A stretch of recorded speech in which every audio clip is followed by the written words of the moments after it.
और मैं सोचता हूँ सीधे शुरू करूं रविंद्र सिंह शौरान जी से। रविंद्र जी वही हैं और संसद को, वैसे तो जोशी जी का हम लोगों के जो पैनल के इस समय हैं वो बहुत बहुत वरिष्ठ हैं और बहुत उनका अनुभव है, लेकिन जो है हालात पूरे, रविंद्र जी बीते सोमवार से आज तक ये जो 6 बैठकें देख लें और जो एलओपी को ना बोलने देना, ये सब क्या, किस तरीके का सीन है? और जो एक क्या वास्तव में सेंसरशिप घोषित हो गई एलओपी के लिए? शुरुआती नोट रविंद्र जी। जी नमस्कार संजीव जी, राम शरण जी और इकबाल भाई को भी नमस्कार, सारे दर्शक साथियों को। देखिए, ये जो घटनाक्रम देख रहे हैं, ये इसके पहले कभी हुआ नहीं ऐसा। नेता प्रतिपक्ष को समय, नेता प्रतिपक्ष और नेता सदन, इन दोनों का इंटरवेंशन ये जब चाहे तब हो सकता है। कोई रूल ऐसा नहीं है जो इनको रोकता हो, और ये परंपराएं हैं। लेकिन अब सरकार ने बिल्कुल खत्म कर दी वो परंपराएं। लेकिन हैरानी की बात यह है कि राष्ट्रपति के अभिभाषण पर किसी भी व्यक्ति का कोई वक्तव्य नहीं हुआ। नेता प्रतिपक्ष का नहीं होना था, वो नहीं हुआ, सरकार नहीं चाह रही थी कि ना हो। लेकिन बीजेपी के भी किसी सांसद का नहीं हुआ, दो जो जिन्होंने शुरुआत की उनके अलावा। और बाकी 550 सांसद हैं लोकसभा में, किसी को भी रिप्रेजेंटेशन का मौका मिला नहीं। तो ये संसद के सांसदों के जो अधिकार हैं, अख्तियारात हैं, उनका हनन है। अब दो लोगों के बीच में अगर किसी तरह की कोई प्रॉब्लम है, नेता सदन और नेता प्रतिपक्ष, उसकी वजह से पूरे सदन का समय, पूरे सदन के लोगों का अधिकार, उस पर तो कोई गतिरोध पैदा नहीं होना चाहिए, लेकिन वो हो रहा है। क्यों? क्योंकि स्पीकर जो है वो निष्पक्ष नहीं। ओम बिरला की ये जिम्मेदारी है कि वो सदन को सुचारू ढंग से चलाएं। अगर किसी तरह का गतिरोध है तो उसको खत्म करें। संजीव भाई, पहले क्या होता था कि सदन की जब प्रक्रियाएं शुरू होती थी ना, जैसे बजट सत्र है, तो सत्र में हफ्ते में 2-3 दिन ऐसे होते थे। 5 दिन चलता है हाउस, पता ही है आपको। 5 दिन में से 2 या 3 दिन ऐसे होते थे जब सवेरे जो है चेयरमैन राज्यसभा और स्पीकर लोकसभा, ये फ्लोर लीडर से मुलाकात करते थे 10 बजे सवेरे, 10 बजे। और ये क्यों था? कोई जरूरत तो है नहीं। ये था ताकि सारे दिन अगर कोई जो समन्वय है वो ठीक रहे, हाउस में क्या प्रोसीडिंग्स रहनी है वो चले। तो वो एक कोऑर्डिनेशन मीटिंग समझिए, ऑफ द रिकॉर्ड मीटिंग थी वो। चेयरमैन के चैम्बर में होती थी, स्पीकर के चैम्बर में होती थी। उसका मतलब इतना ही था कि भाई इन लोगों के साथ में किसी तरह का अगर कोई गतिरोध है तो उसको खत्म कर दें, और हल्की फुल्की बातचीत करके आइडिया लग जाए कि हम लोग, विपक्ष ये मुद्दा उठाएगा, सरकार इस पर ये जवाब देगी। लेकिन अब तो संजीव भाई स्थिति ये हो गई है कि बैठक तो छोड़ो, चर्चा ही नहीं होती है, बातचीत ही नहीं होती है। विपक्ष और सत्ता पक्ष के बीच में इतना जबरदस्त गतिरोध है कि अब वही वो कहते हैं कि इनके संबंध इतने ठंडे हैं कि हम जैसे लोगों को अगर मिलना पड़ेगा तो फर कोट पहनना पड़ेगा। इतनी शीतलता आ गई है रिलेशनशिप में, इतना ठंडा हो गया रिलेशन। तो ऐसी स्थिति में जब ये गतिविधियां हो तो किसी जरूरत पड़ती है कि एक मैच्योर स्पीकर वहां हो, या फिर कोई चतुर मिनिस्ट्री ऑफ पार्लियामेंट्री अफेयर्स हो। ये दो लोग हैं जो कि इस तरह के गतिरोध पहले भी आए हैं, आपको खूब याद है, हर बार आते हैं, हर सदन में आते हैं। लेकिन बड़ी चतुराई के साथ हम लोग देखते थे, कमलनाथ थे, कमलनाथ के वक्त बड़ा गतिरोध हुआ लेकिन उन्होंने मामले को सुलझाया। प्रणब मुखर्जी थे। अब एक तो ये बात हो गई कि उस लेवल का, उस कद का कोई व्यक्ति है ही नहीं जिसके अक्रॉस द पार्टी लाइन एक अंडरस्टैंडिंग हो। गडकरी हैं, लेकिन गडकरी को लाइमलाइट में आने के लिए तो आपको पता ही है, फिर वो तो मसला ही अलग हो गया। वहां तो राजनाथ हैं। दो लोग ही है ना, वहां तो दो ही है ना, मोदी और हाँ, तो शाह दो के ही अलावा लोग हैं। दो ही लोग। तो अब ये इसकी वजह से क्या हो गया कि प्रधानमंत्री का भाषण नहीं हुआ। ये संजीव भाई को छोटी मोटी घटना नहीं है, ये हिंदुस्तान के इतिहास में एक कलंकित करने वाली घटना है। भारत के जो लोकतांत्रिक परंपराएं हैं, संसदीय परंपरा है। और हिंदुस्तान का संसद की बात कर रहा हूं मैं, जी हाँ। आजाद भारत के संसद की बात नहीं कर रहा हूं। आजाद भारत के संसद की बात नहीं कर रहा हूं। मेरे को ये तो 1921 से जब से सेंट्रल लेजिस्लेटिव असेंबली बनी है, जिस जमाने में पूरे हिंदुस्तान में 1.5 लाख लोगों को वोट डालने का अधिकार होगा, तब से लेके उस जमाने में भी मोतीलाल नेहरू सरीखे लोग जो थे, जो ओपोजिशन लीडर्स थे, अगर उन्होंने वॉकआउट कर दिया तो उस जमाने में विठल भाई पटेल जो चेयर पर बैठते थे स्पीकर के तौर पे, वो कहते थे कि अब अगर इन्होंने, ऑपोजिशन ने वॉकआउट कर दिया है तो अब वो बिल नहीं आना चाहिए, कोई भी बिल। तब ये देखा, अंग्रेजों के जमाने में, ये 1921 की बात कर रहा हूं मैं, 1921 में तो नहीं, खैर 24 में बने थे वो, लेकिन मैं उस दौर की बात कर रहा हूं। तो वहां से जो परंपराएं चली हैं, वो रूल तब के बने हैं। भारत की संसद के रूल तो पुराने हैं ना, अधिकांश रूल तब के बने हुए हैं हमारे।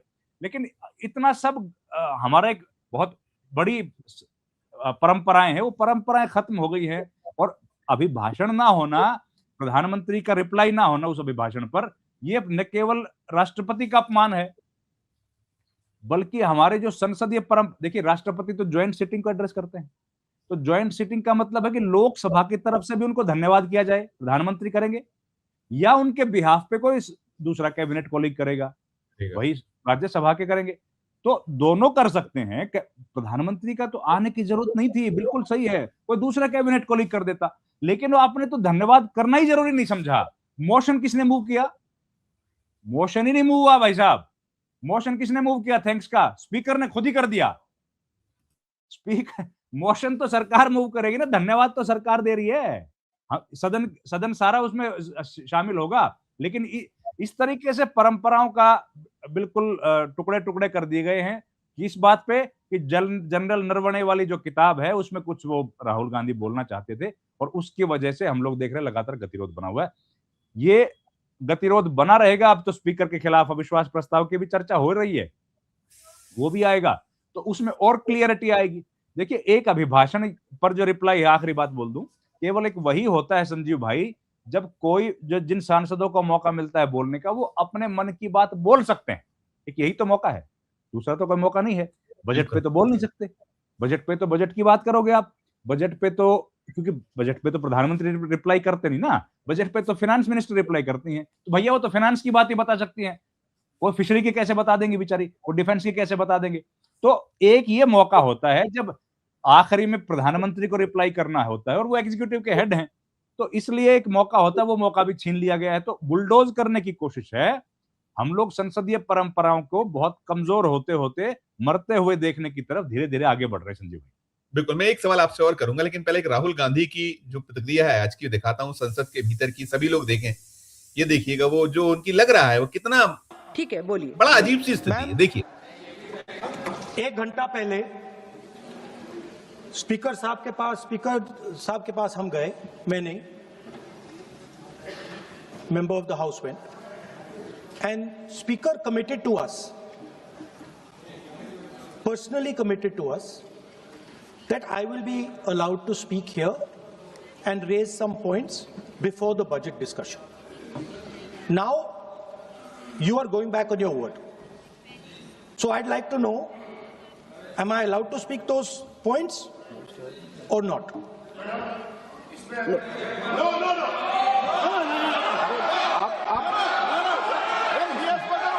माननीय सदस्य प्लीज ना बोलो, नहीं वो सुनना नहीं चाहते, छोड़ दीजिए, तो वो अपने आप कमिटमेंट ले लेंगे।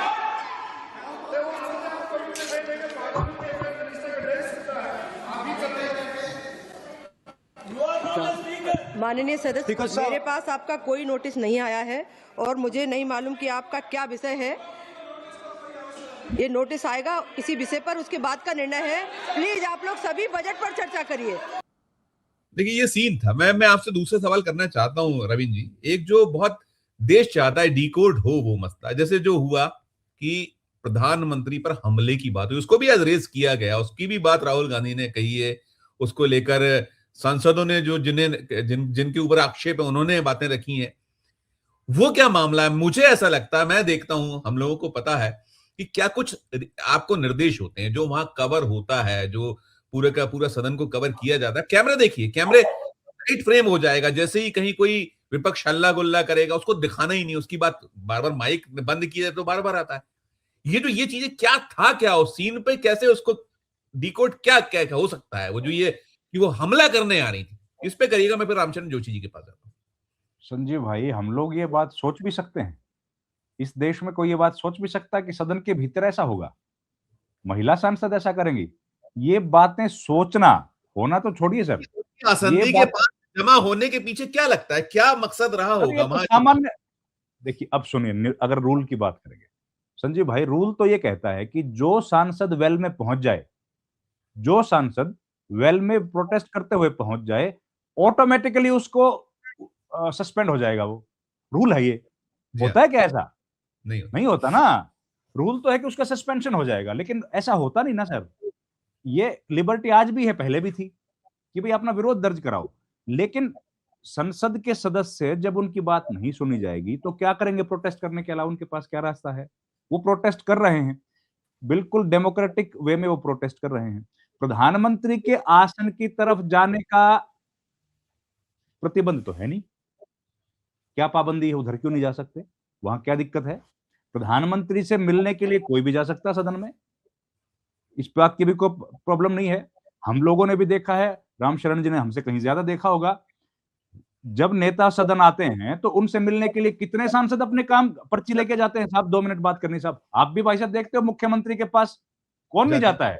कोई तकलीफ थोड़ी है, कोई पाबंदी थोड़ी है उस बात की, क्योंकि लेकिन अब देखिए लेकिन इसके पीछे ऐसा भी कैमरे उन तक ना पहुंचना, तो ये भी कहीं एक पक्ष हो ये सकता भी है एक ये, संजीव भाई ये भी कारण होगा, बिल्कुल ठीक कह रहे हो। कैमरों में उनके प्रोटेस्ट दर्ज ही नहीं होता है, ये बात आपकी ठीक है। कैमरे में उनकी प्रोटेस्ट नहीं होता है और इसलिए उनको मजबूरी में वहां जाना पड़ा, क्योंकि प्रधानमंत्री को तो दिखाया ही जाता है, उनको तो वहां से जहां से उनकी एंट्री होती है वहां से लेकर दिखाया जाता है। और हम तो बार बार ये बात करते हैं कि वो किस आधार पर दिखाते हैं। सदन में किसी व्यक्ति की एंट्री किस आधार पर दिखाई जाती है वो तो कानून का हिसाब से गलत है, क्योंकि सदन की कार्रवाई तो तब शुरू होती है जब आसंदी बैठता है। उसके पहले अगर कोई व्यक्ति आता है तो आप प्रोसीडिंग्स कैसे दिखा सकते हैं? वो तो गलत है। खैर, लेकिन ये जो पूरी घटनाक्रम था बिल्कुल सामान्य प्रोटेस्ट है, जैसा प्रोटेस्ट किया जाता है। ये कोई प्लान्ड इवेंट हो ऐसा नहीं है। हर बार ऐसा होता है जब सदन की प्रक्रिया शुरू होती है जिसको विरोध करना होता है। और सर पहले इसी सदन में हमने देखा संजीव भाई, कल्याण बनर्जी किस तरह नारा लगा रहे थे, प्रधानमंत्री के सामने बैठ के लगा रहे थे ना सर। इसी सेशन में वीडियो आपने भी देखा होगा, वो कल्याण बनर्जी और एक दो और दूसरे सांसद जो बिल्कुल अमित शाह के सामने खड़े होकर नारे लगा रहे थे, उनको तो उनसे तो किसी को डर लगा नहीं। सदन में कोई इतनी सी भी हथियार तो छोड़िए, कुछ लेके जा ही नहीं सकते सर एक्स्ट्रा चीजें। तो ये बिल्कुल मुद्दे को डाइवर्ट करने के लिए, प्रधानमंत्री ने जो गलती की है उस गलती को छिपाने के लिए ये कॉन्स्पिरेसी थियरी की तरह इसको हैच किया गया है, ताकि प्रधानमंत्री की जो उन्होंने गलती कर दी है, डैमेज कंट्रोल एक्सरसाइज से ज्यादा कुछ नहीं है ये। उन्होंने जो काम किया है वो भी जानते हैं, प्रधानमंत्री भी जानते हैं, और संसद की कार्रवाई देखने वाला, संसद की कार्रवाई से जो व्यक्ति उससे जानकार है, उन सबको पता है कि प्रधानमंत्री ने कितना बड़ा ब्लंडर कर दिया है। अब उसको कवर करने के लिए ये सारी कहानियां बनाई जा रही हैं। अच्छा, वो खतरा सर कल खतरा था तो आज कहां चला जाएगा? और एक बात बताइए सर, अगर प्रधानमंत्री को खतरा है तो राजनाथ सिंह कर क्या रहे हैं, अमित शाह कर क्या रहे हैं, डोभाल कर क्या रहे हैं, स्पीकर क्या कर रहे हैं? रिजाइन करके घर बैठे सर। बहुत सही, बहुत सही। इनको अगर इनको खतरा है तो अच्छा, अब ये कई बातें ऐसी हैं जो मैं हम लोग आखिरी बात टेलीविजन पे बता नहीं सकते, लेकिन वहां पर किस किस फोर्स के इंटेलिजेंस होती है। राइट। केवल एक इंटेलिजेंस नहीं होती, अलग अलग महकमों की इंटेलिजेंस वहां पर होती है। सर हो ही नहीं सकता, ये संभव ही नहीं है। और तो और सर एक और आखिरी बात, जब प्रधानमंत्री आते हैं ना सर, तो भाई सर जी उस इलाके के बंदरों को भी 10-10 किलोमीटर दूर लेके जाया जाता है, गुड़ और चना खिला के उस इलाके में 10 किलोमीटर तक बंदर नहीं दिखेंगे आपको। बहुत सही, बहुत इतना ध्यान रखा जाता है सर। वो आपने और तो छोड़िए, एक थ्योरी है वो कि आपको कुछ भी कहना और अब देश समझ रहा है। रवि जी का रवि सर देखिए, मन का दर्द तो यही है कि, और इतिहास तो कभी माफ करते हैं, इतिहास तो लिखी जाता है और फिर वो जब पढ़ा जाता है तो सारी जो दस्तावेज होते हैं आप उससे नहीं तो हो सकते।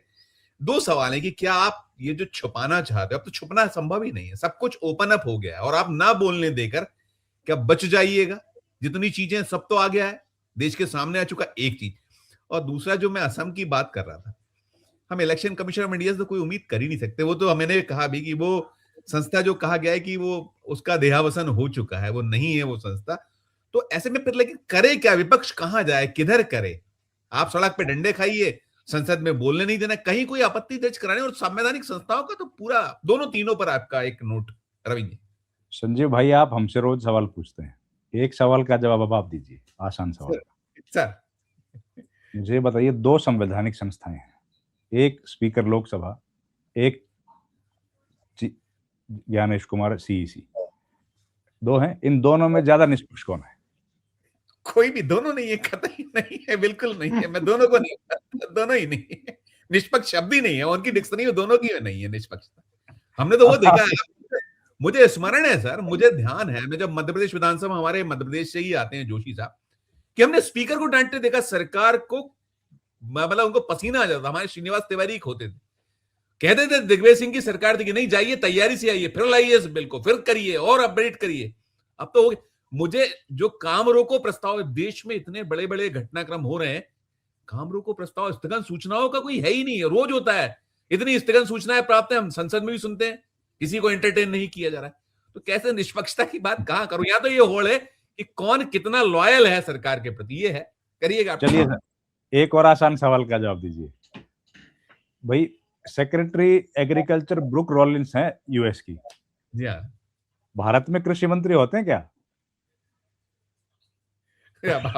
मेरी मेरी सुबह से आते हैं, अभी तो मेरे सुबह से ही आते हैं। वो कल बड़ी बड़ी बातें भोपाल में करते थे, लेकिन अब ये बताइए जब इस मुल्क में ये हालत है, इस हमारे कृषि के बारे में एक विदेशी कृषि मंत्री बता रहे हैं, यस, हमारे कृषि मंत्री तब से गायब हैं, उनसे बात करा लो तो वो मतलब क्या, उनकी तो बात सुने भाई साहब।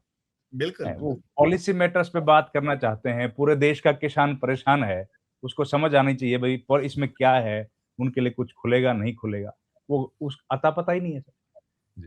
पेट्रोल का हमको मालूम ही नहीं आ रहा है कि नहीं आ रहा रशिया से, उसको बोल उधर फेंक रहे हैं उधर फेंक रहे हैं। देखिए जवाबदेही, वो जो टीना फैक्टर है ना, देयर इज नो अकाउंटेबिलिटी, तो वो वाला सिस्टम चल रहा है। अब अच्छा एक और बात, अगर कल बिरला जी का रात को मन करे कि भाई मैं तो अब और नहीं रहूंगा इस पद पर, रिजाइन करता हूं, आई वांट टू रिजाइन, तो 94A जो आर्टिकल है वो कहता है कि स्पीकर को अपना रेजिग्नेशन देना पड़ेगा, डिप्टी स्पीकर को। वो डिप्टी स्पीकर 6 साल से है ही नहीं। बहुत सही, बहुत सही है, बहुत सही बात है। तो वो क्या करें, आपने फंसा रखा उनको। अब ये सर स्थिति जो है, अब इनको जो थोड़ा सा देख रहा है ना, उसको समझ आ रही है कि भयावहता क्या है, कितनी भयानक स्थिति है।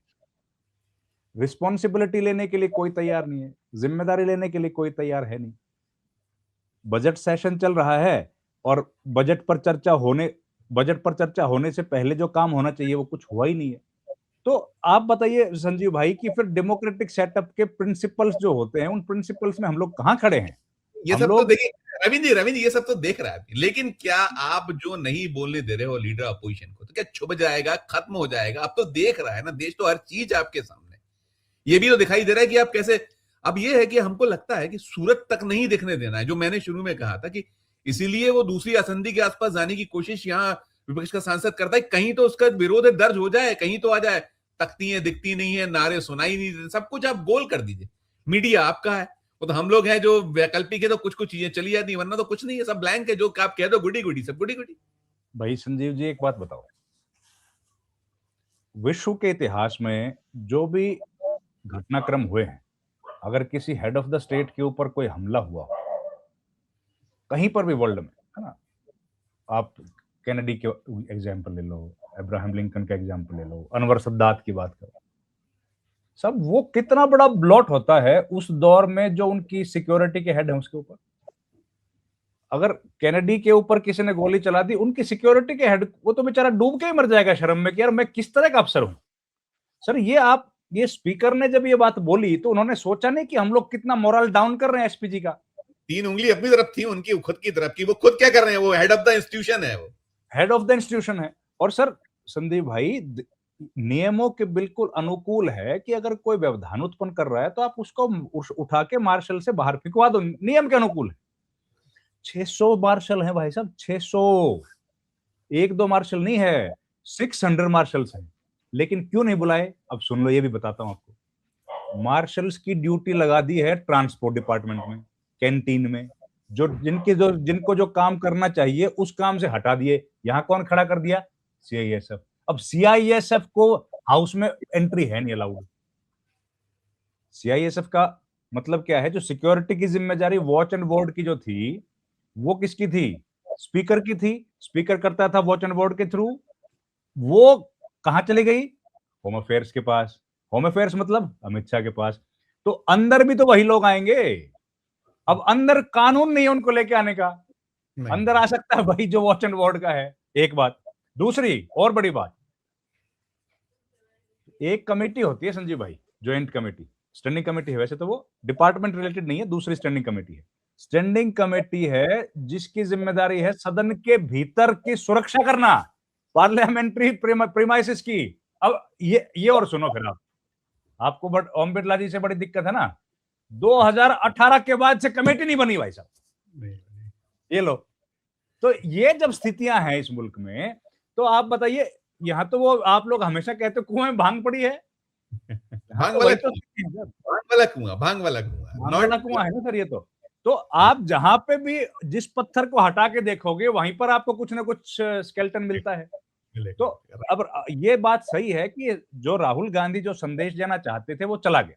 इस किताब का नाम ना आपने सुना था ना हमने सुना था, सचमुच ठीक है, वो सरसरी तौर पर जो अखबारों में आता उतना देख लिया था, लेकिन जब से इसको राहुल गांधी को रोका गया है तब से इसका पीडीएफ हर मोबाइल में पहुंच गया, अदरवाइज कौन जान रहा था इस किताब को। फिर आप ये कह रहे हो किताब लीक हो गई, किताब डिफेंस मिनिस्ट्री से लीक हो गई, हम क्या बोल रहे हैं सर? अरे भाई साहब, डिफेंस मिनिस्ट्री में संजीव भाई, अगर एक कागज जो है ना कचरा, उसको कैसे डस्टबिन में फेंकना है उसका प्रोटोकॉल है वो फेंक नहीं सकते आप।